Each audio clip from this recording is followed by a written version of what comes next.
In 2011, a verdict shook the entire United States of America. A mother stood accused of killing her own 2-year-old daughter. The evidence was damning. The nation was watching. And then, the jury said not guilty. How? Why? What really happened inside that courtroom? We're diving deep into America's most controversial court cases. Today, we're diving deep into the Caylee Anthony case, the trial that divided an entire nation. I'm your host, and welcome to The Hung Jury, where we break down America's most controversial court cases. To understand this case, you first need to understand Caylee Anthony. Caylee Marie Anthony was born on March 19, 1986, and grew up in Orlando, Florida, with her parents George and Cindy Anthony.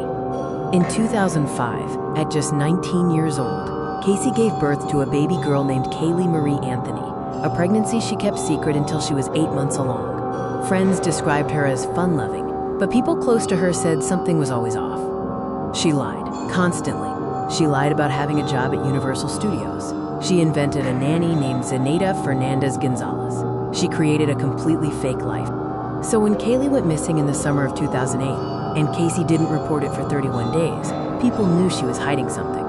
This time span became one of the most critical and controversial parts of the entire case, the missing 31 days. June 16, 2008. This is the last day Caylee was seen alive. Caylee claims she left Caylee with the nanny and went to work, but as police would discover, the nanny didn't exist, and neither did the job. For the next 31 days, Caylee partied, went to clubs, and even got a tattoo that said Bella Vita, meaning beautiful life. Meanwhile, her mother Cindy kept asking where Caylee was.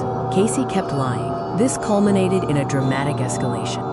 On July 15, 2008, Cindy Anthony finally called 911. She hadn't seen her granddaughter in 31 days, and critically, stated Caylee's car smelled like there had been a dead body inside. Police quickly picked up Caylee, but her behavior remained consistent. She kept lying. She led detectives to Universal Studios, then admitted she didn't work there.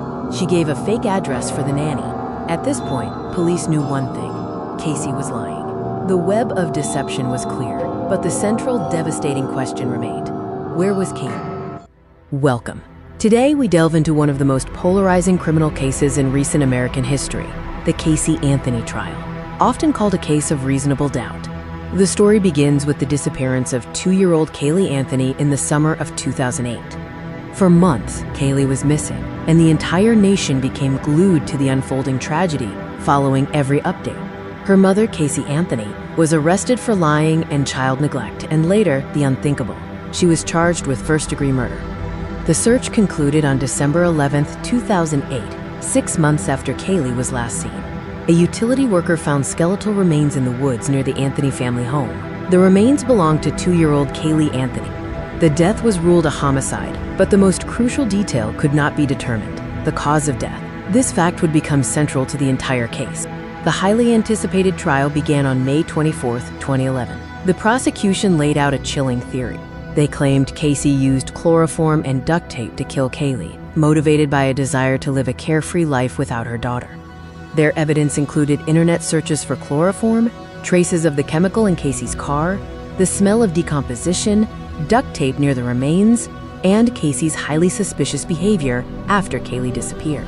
The defense, however, presented a dramatically different and shocking narrative to the court. They claimed Caylee accidentally drowned in the family pool, and that Caylee's own father helped cover up the death. Furthermore, the defense alleged that Caylee had a history of abuse, and that lying was merely her coping mechanism. The country was left to wonder: was Caylee a victim or a murderer? After 33 days of emotional testimony, the jury began deliberations on July 4, 2011, taking only 10 hours and 40 minutes. On July 5th, the verdict was announced: not guilty on first-degree murder, aggravated child abuse, and manslaughter. Caylee Anthony was convicted only of lying to police and walked free. The public reaction was explosive, marked by shock and anger. Many wondered how this was possible. The answer lies in the legal rule: guilt must be proven beyond a reasonable doubt. The cause of death was unknown, the chloroform evidence was questioned, and the computer searches were not conclusive. Too many doubts remained for the jury to convict. Some jurors later stated they believed Caylee was responsible, but there wasn't sufficient proof under the law. Our justice system is designed to protect against wrongful convictions, even if it means that sometimes a guilty person may go free. New laws emerged requiring the quick reporting of missing children, but 2-year-old Caylee Anthony never truly received justice. What are your thoughts? Did the jury make the right decision, or did justice fail?